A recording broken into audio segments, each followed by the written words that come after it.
Oke, assalamualaikum warahmatullahi wabarakatuh. Di sini saya akan menjelaskan tentang analisis kebijakan luar negeri negara Israel. Sebelumnya kita harus tahu dulu ya sejarahnya Israel itu apa. Israel itu adalah sebuah negara yang dimana berdirinya tahun 1948. Kenapa dikatakan sampai 1773? Karena setelah dari masa tahun 1948 sampai 73 itu negara Israel ini mengalami banyak kontroversi gitu ya di lingkup internasional. Yang mana beberapa kontroversinya itu seperti bisa dilihat di sini, dia tidak menerima pengakuan dari seluruh negara internasional tentang wilayah kekuasaan negaranya atau wilayah batas-batas negaranya sendiri. Yang kedua, berupaya mendapatkan dukungan politik dari negara-negara yang lain. Yang ketiga, menghadapi konflik bersenjata dengan negara-negara Arab. Nah, di sini batas-batas wilayah Israel itu adalah negara-negara Arab ya, antara negara Arab dan negara Eropa. Nah, jadi dia itu memperluas wilayahnya ke daerah timur, ke negara Palestina, sehingga konfliknya itu ke negara-negara Arab, yaitu yang ada di sebelah timur negara Israel. Nah, yang keempat itu mengarahkan kebijakan luar negeri untuk memastikan keamanan dan kelangsungan hidup Israel. Jadi negara Israel ini sendiri dia tidak punya dukungan gitu selain ikut dalam PBB dan mencari dukungan dari siapa negara yang paling dominan di dalam PBB. Nah, maka bisa disimpulkan ya AS gitu. Di sini setelah 1973 masuklah periode perang dingin dari negara yang bernama Israel ini. Perang dinginnya itu ya tidak luput dari lingkup geologis ya atau lingkup sejarah historisnya negara Israel ini sendiri, yang mana negara ini adalah imigran pada awalnya masuk ke kawasan Timur Tengah di daerah Palestina, sehingga dia berusaha memperluas wilayahnya ke daerah negaranya Palestina.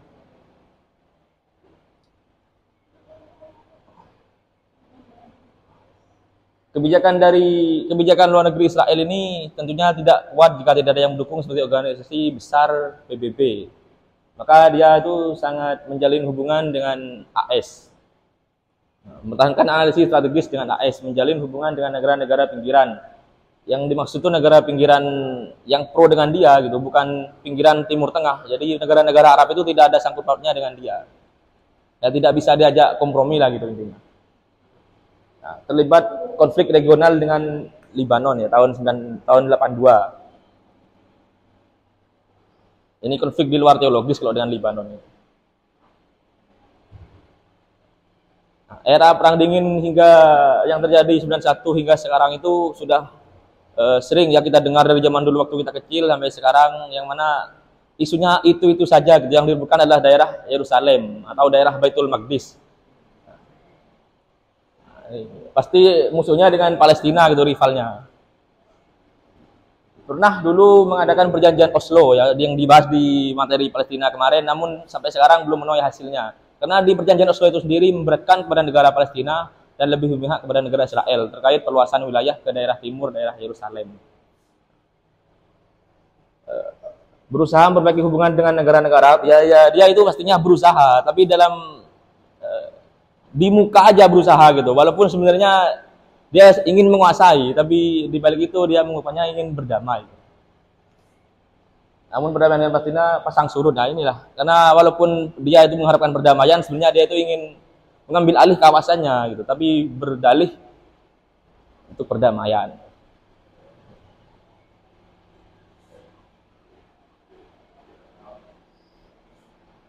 Faktor-faktor kebijakan luar negeri apa saja yang sudah diupayakan oleh negara Israel ini untuk mengupayakan keamanan nasional negaranya sendiri. Ya, walaupun kita sudah melihat kontemporer dari pemberitaan Israel ini, tidak akan jauh dari dia itu berusaha untuk menjalin hubungan dengan negara-negara yang paling berpengaruh, terutama di dalam PBB. Pasti seperti itu. Entah itu walaupun 2-3 tahun ke depan tetap seperti itu isunya, tidak akan berubah. Dan ancaman eksternal segi pertahanan ya keamanan negaranya sendiri terkait oleh negara-negara Arab yang pastinya pro dengan Palestina ya, karena hubungan teologis tadi, hubungan agama dan hubungan darah, juga ras. Karena Israel ini sendiri tidak ada darah atau ras dari Timur Tengah, tidak seperti Palestina gitu. Ya bisa dianggap penjajah lah. Nah, peran ekonomi sendiri Israel ini tentunya sering kita dengar, oh ini produk Israel, itu produk Israel, boykot gitu. Sebenarnya nggak bisa, karena Israel ini bukan pembuat suatu produk gitu, tapi lebih ke kerjasama.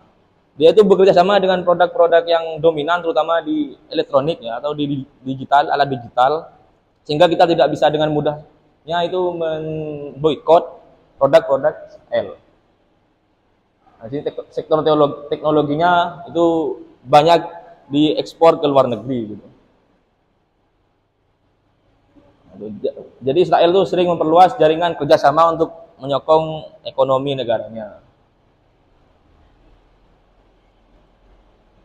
Nah, terkait hubungan dagang ya kita sudah tahu dari peran ekonominya tadi, pasti hubungan dagang hubungan dagang Israel ini sudah mendunia gitu ya, karena kerjasama dengan AS. Nah, di sini produk-produknya Israel itu banyak, dari mulai teknologi tadi hingga rokok dan sebagainya itu banyak, dan tidak bisa kita boikot dengan mudahnya gitu. Jika kita ingin memboikot produknya Israel, maka kita harus meninggalkan teknologi-teknologi yang kita pakai saat ini. Jadi sulit kan gitu, nggak bisa lah. Nah, di sini pengaruh partai politik. Nah, partai politik ini sendiri di dalam negara Israel bisa dikatakan tidak semeriuh di negara kita ya, di negara Indonesia ini yang berebutan kekuasaan, karena mereka masih ada di jenjang perluasan wilayah gitu.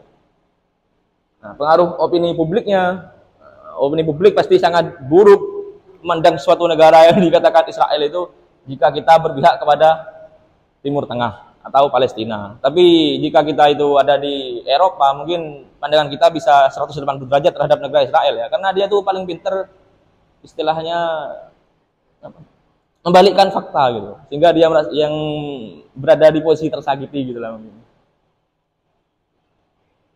Nah, kebijakan luar negeri kontemporer ya, kebijakan luar negeri yang diupayakan Israel baru-baru ini. Di situ dia ada hubungan dengan Amerika Serikat. Nah, kenapa dia itu bisa, negara yang terpaut jauh jaraknya bisa berhubungan dengan Israel gitu, padahal dia jauh. Nah, ya tadi karena ada kepentingan di balik kepentingan tadi. Jadi dua negara ini saling membutuhkan dukungannya, karena Amerika ini tidak punya teman lah istilahnya gitu di daerah perbatasan timur ya, yang berbatasan dengan Timur Tengah atau Asia Barat. Jadi dia sangat butuh terhadap Israel.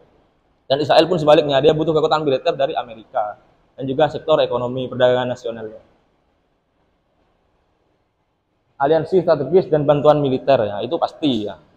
Karena negara Israel ini sendiri, walaupun saya tidak mengenal petanya, pasti kalian sudah banyak yang tahu kan, negaranya itu kecil dan pertahanan militernya tidak sekuat negara-negara besar yang lain. Tapi kenapa sampai saat ini bisa bertahan ya?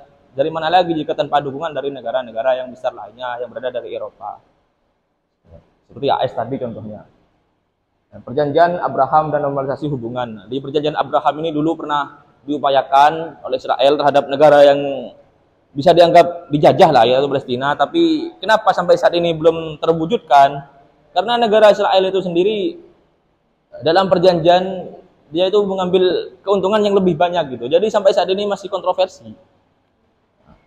Pihak negara yang dia jajah, yang dia minta daerahnya itu tidak setuju dengan isi perjanjian Abraham ini.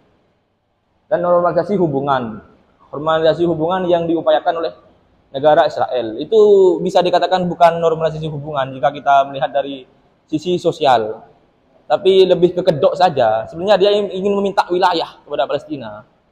Nah, nanti kita bahas kenapa sih Israel ini ngotot sekali kepada Palestina, kok bukan ke negara lain, nanti kita bahas. Pendekatan terhadap konflik Israel dan Palestina.